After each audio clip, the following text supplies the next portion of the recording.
lo devoraron las langostas pequeñas. Lo que dejaron las langostas pequeñas, se lo comieron las larvas.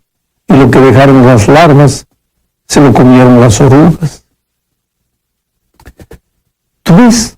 Como resultado de esta plaga, la situación financiera del reino de Judá quedó completamente en colapso.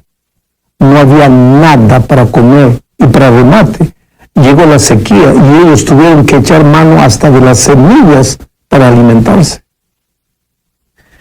En estas circunstancias, con toda seguridad ellos se preguntaban, ¿por qué, Señor? Sabes, el ser humano siempre es así. El ser humano tiene memoria débil para recordarse de sus propias faltas. Pero la realidad es que ellos solo estaban cosechando el fruto de lo que habían sembrado.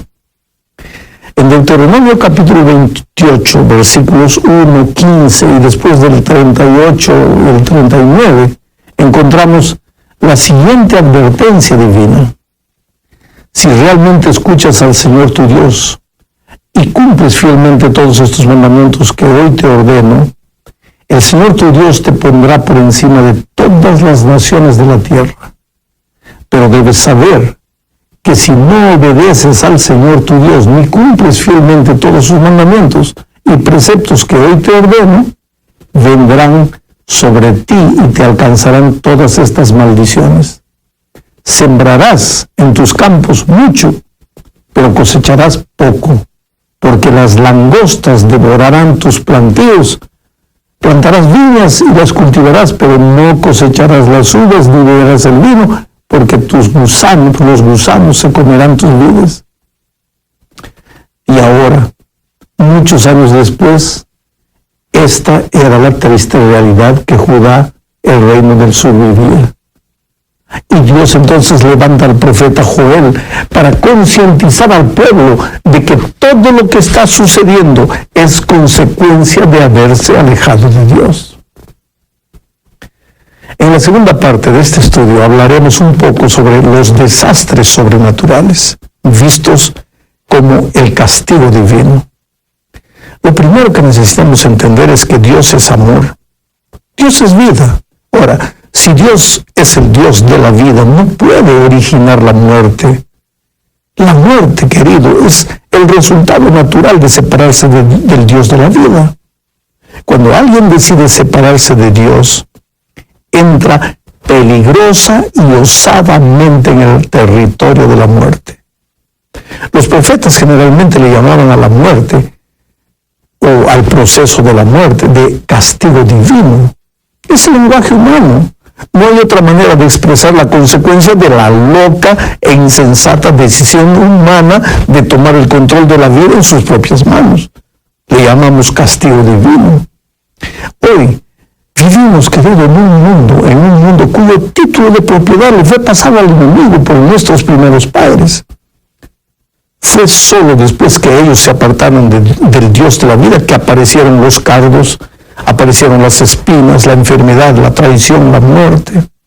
La naturaleza hoy se encuentra fuera de control. Por eso vemos constantes tragedias. El clima está desajustado por causa de la ambición desmedida del hombre que no cuida el medio ambiente. Entonces Satanás reina y se alegra en traer tragedias al planeta. De cierta manera, todo eso puede ser llamado de castigo divino. Pero Dios no provoca nada de eso. Todo es resultado natural del alejamiento del ser humano. Por eso, Joel llama a los habitantes de Judá a volverse para Dios. El profeta hace 4 llamados. Primero, a los ancianos. ¿Qué les dice a los ancianos? Oíd. Después, el mensaje es para los ebrios.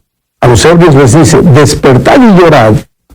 En tercer lugar, el mensaje es para los labradores. Les dice, desesperaos y lamentad. Y finalmente, el mensaje para los sacerdotes. Les dice, convocad un ayuno. Bueno, en estos 4 grupos de personajes están simbolizados todos los habitantes de Judá. Y el profeta llama a todos al arrepentimiento. No hay tiempo que perder. La decisión debe ser inmediata. todos se alejaron de Dios y todos deben regresar si desean vivir bajo la protección divina. ¿Y ahora qué con relación a mí?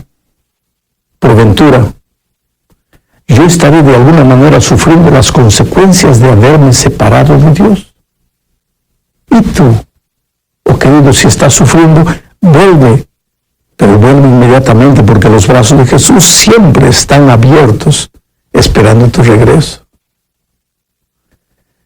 En la tercera parte de este estudio, veremos una de las promesas más hermosas de la Biblia. Joel capítulo 2, versículo 28, lo voy a leer. Dice así: después de esto derramaré mi espíritu sobre todo el género humano. Los hijos y las hijas de ustedes profetizarán, tendrán sueños los ancianos y visiones los jóvenes. ¿Sabes? El apóstol Pedro en el sermón del Pentecostés relacionó esta profecía de Joel con lo que sucedió en los días de Pedro. Eso está en el segundo capítulo del libro de los Hechos. Ahora, lo interesante es que tanto Joel como Pedro relacionan la lluvia del Espíritu Santo con el día del Señor. Sabemos que el día del Señor para nosotros es la venida de Cristo. Pues lo que la profecía dice es que antes de la venida de Cristo el Señor derramará su Espíritu Santo. Ahora, en el tiempo de Pentecostés, la lluvia temprana del Espíritu fue en medio de señales extraordinarias, lenguas de fuego y el inmediato aprendizaje de nuevos idiomas. ¿Para qué? Para comenzar la obra de la predicación. Y tal vez por eso muchos hoy esperan algún acontecimiento sorprendente, especial, para recibir la lluvia tardía del Espíritu. Pero la verdad es que el Espíritu trabaja de manera silenciosa, casi imperceptible. Comienza convenciendo al Hijo de Dios de las cosas que no andan bien en su vida. Jesús dijo, y cuando Él viniere, convencerá al mundo de pecado, de justicia y de juicio. ¿Quién es el que convence al ser humano de su pecado? El Espíritu. ¿Cuándo la iglesia se volverá a Dios arrepentida? Cuando acepte el trabajo del Espíritu en su vida. Solo entonces la iglesia tendrá poder para salir al mundo y para terminar la misión de predicar el Evangelio. La cuarta parte de este estudio registra los versículos 31 y 32 del capítulo 2 de Joel. Déjame leer. Dice así: el sol se convertirá en tinieblas y la luna en sangre antes que llegue el día del Señor, día grande y terrible. Y todo el que invoque el nombre del Señor escapará con vida, porque en el monte Sión y en Jerusalén habrá escapatoria, como lo ha dicho el Señor. Y entre los sobrevivientes estarán los llamados del Señor. Hay varios pensamientos interesantes en estos dos versículos. El primero es que antes de la venida de Cristo habrá señales en los astros. El sol, la luna y las estrellas serán afectados de alguna manera. ¿Sabe? En los tiempos de Joel era lógico, porque las naciones paganas adoraban al sol, a la luna y a las estrellas. Pero ¿y en nuestros días? ¿Por qué? Es que simplemente porque la humanidad no ha cambiado.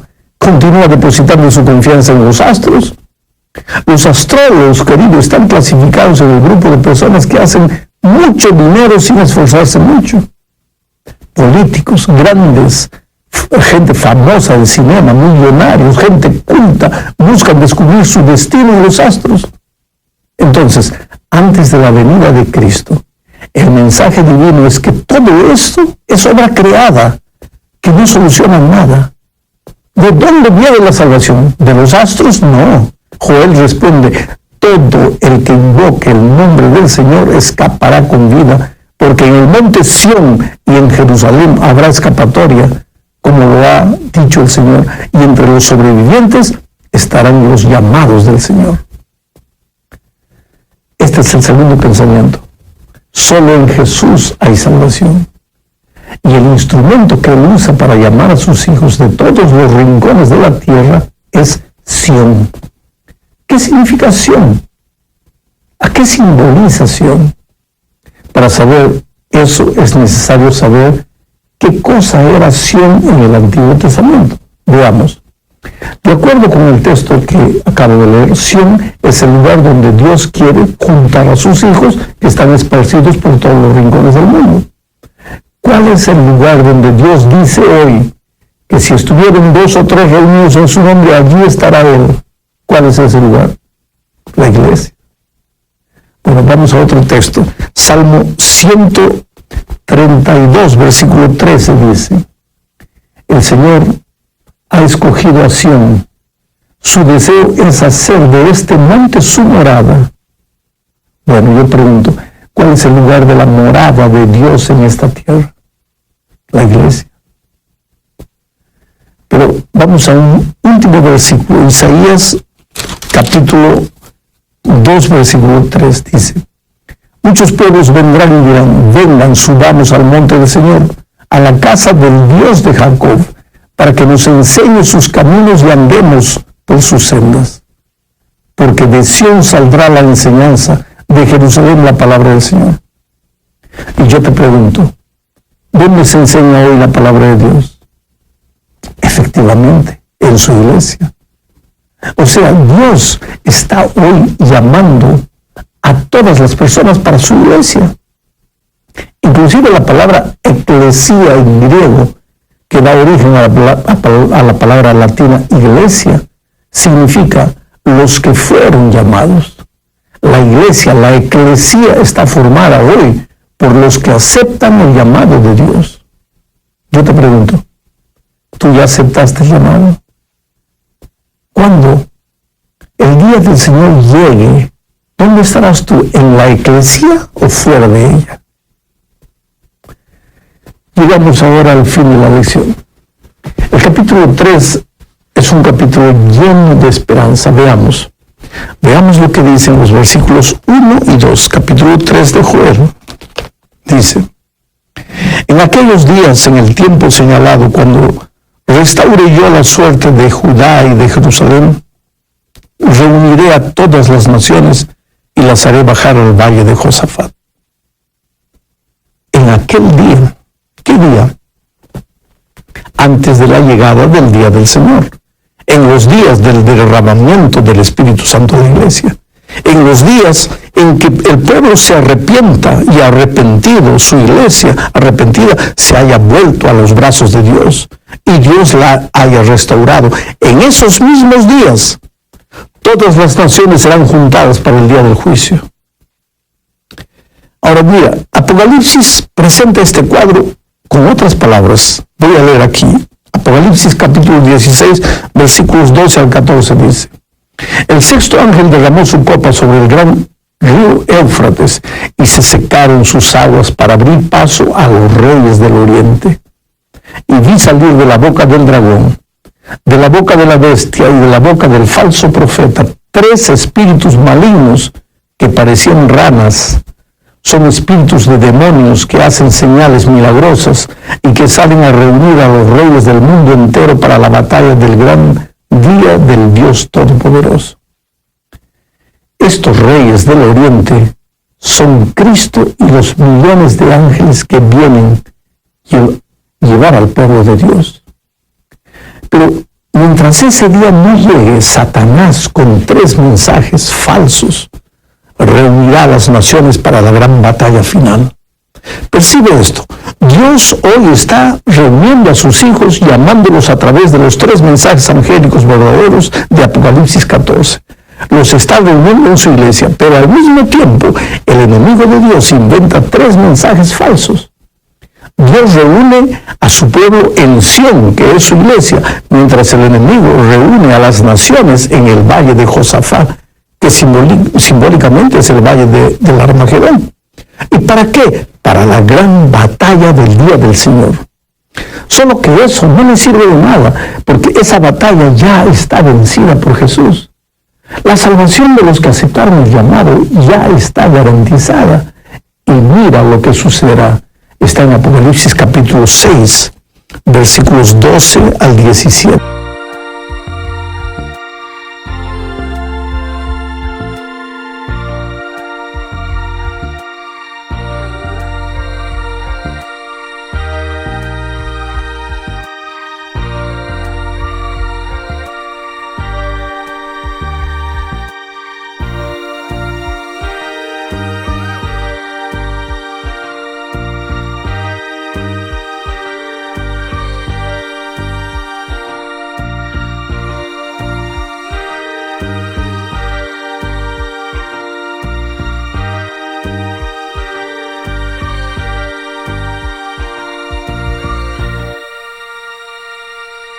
7 dice: vi que el Cordero rompió el 6º sello y se produjo un gran terremoto. El sol se oscureció como si se hubiera vestido de luto. La luna entera se tornó roja como la sangre y las estrellas del firmamento cayeron sobre la tierra.